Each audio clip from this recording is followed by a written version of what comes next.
Now, South Sudan's peace talks, dubbed the Tuamani Initiative, have resumed after a 4-month pause. The talks aims to bring peace to the country, which has been plagued by conflicts and economic crisis.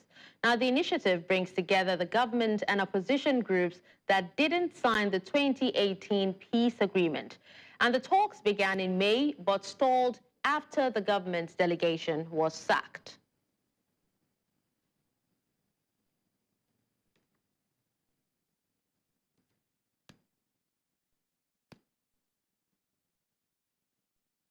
Now joining us today on the conversation to speak on this is Dr. David Matanga, African Affairs Analyst. Thank you so much for joining us, Dr. David Matanga.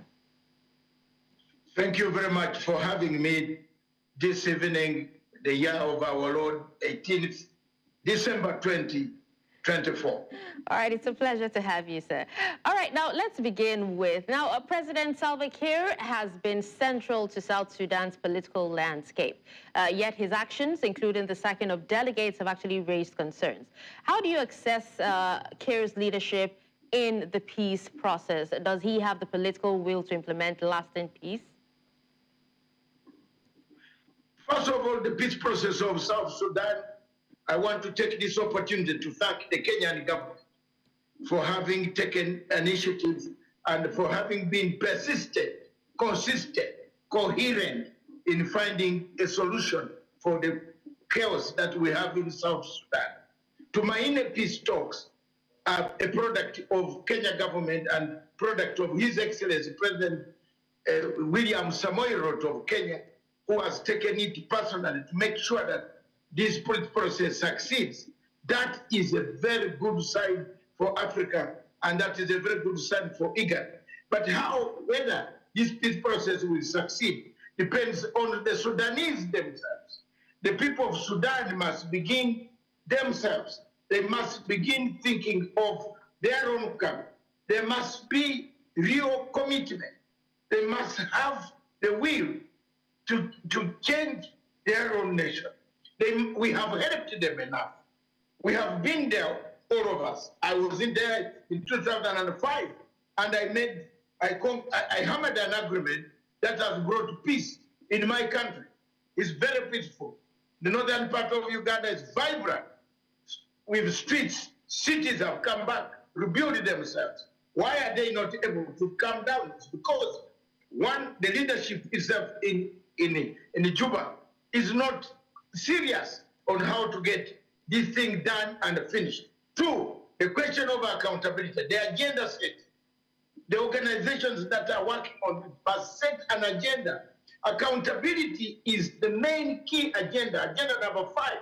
If you don't have it in any peace process, as a conflict resolution expert, I tell you, you can't be successful in any peace process. Doctor, you talked about accountability, and there's no doubt that the 2018 peace agreement ended a 5-year civil war. But many aspects of it have not been fully implemented, right? Now, given the failures of the previous deal, how can this new round of talks ensure that past mistakes are not repeated? Because we have not even funded the peace process. We have not funded South Sudan. The world has left South Sudan on its own. There is no money for funding to implement its agreement.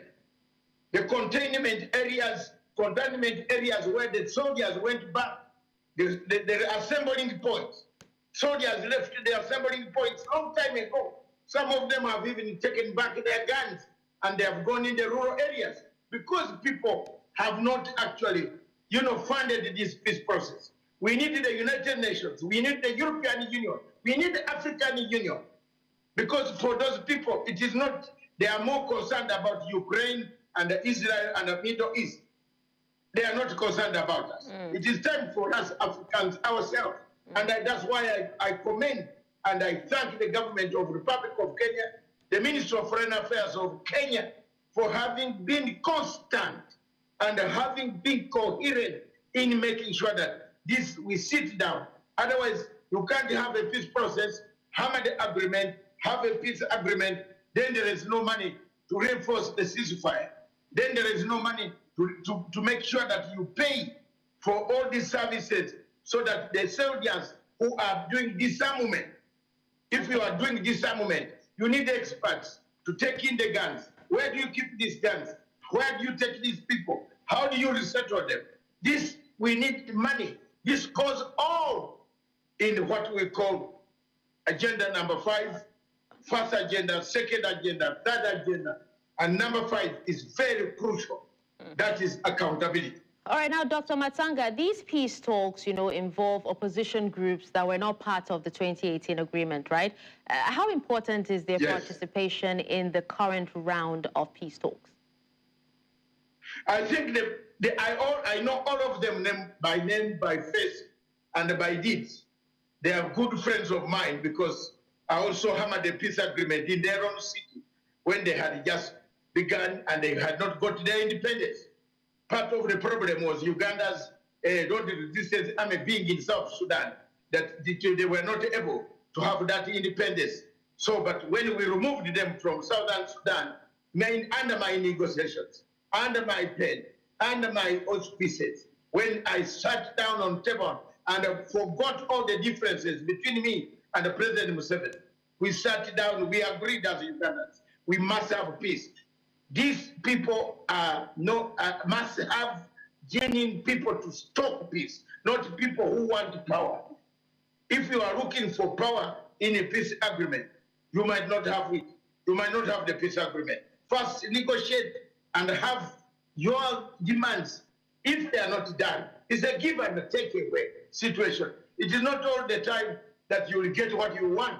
We lost so many things as people. We wanted President Museveni to share power with us. We lost. We were told, no, that's the government. So we went down. We came down to level number 3. We got amnesty.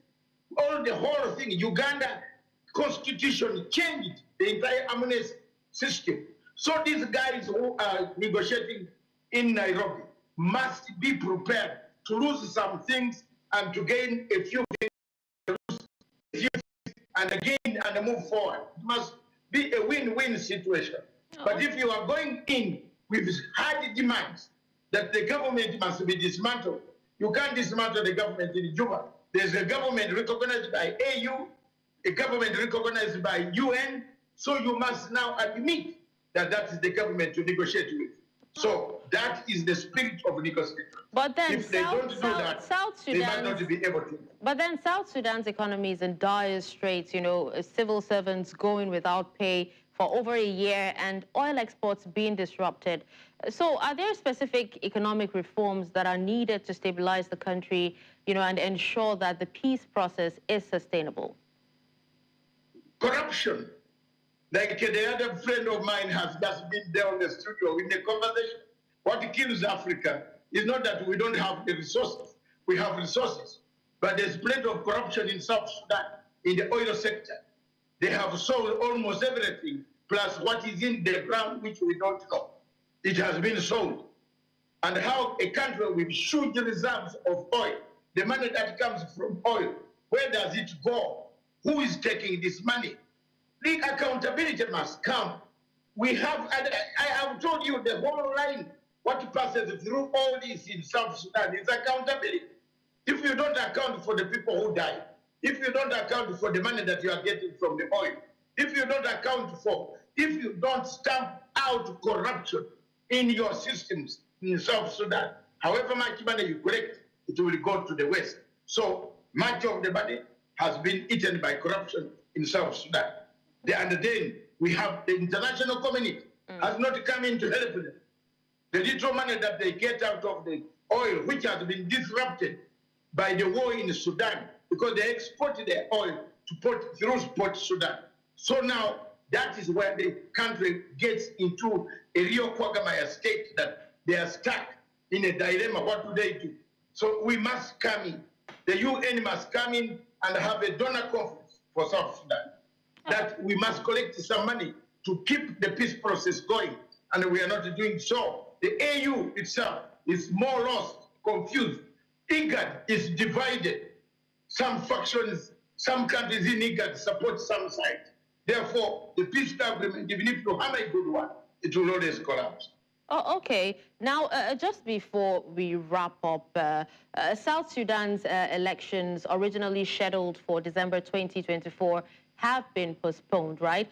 What are the implications of this delay, particularly when it comes to the legitimacy of the government and the stability of the peace process? It was very good for them to suspend the elections, because it could have brought more danger than holding it. So that one, I give President Salva Kiir a tick.